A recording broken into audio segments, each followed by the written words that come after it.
September 11, 1988, what should have been a peaceful Sunday Mass in Port-au-Prince turned into a massacre. Inside the Saint Jean Bosco Church, over 1,000 worshippers gathered to hear Father Jean-Bertrand Aristide, a priest who dared to speak against dictatorship. Suddenly, armed men stormed the church. They beat, shot at people, and then set the church on fire. At least 13 people were killed. Some reports even say 50, and nearly 80 people wounded.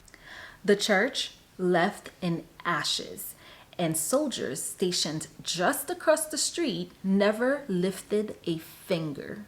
And the very next day, the attackers appeared on national television, bragging, threatening more bloodshed, and then walking free.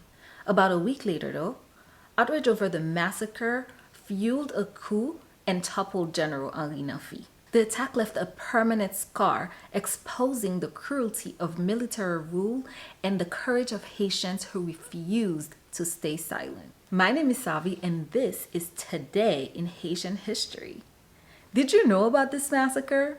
Leave a heart in the comment if you think that stories like this need to be remembered, and follow Bumdio for more stories. Bye!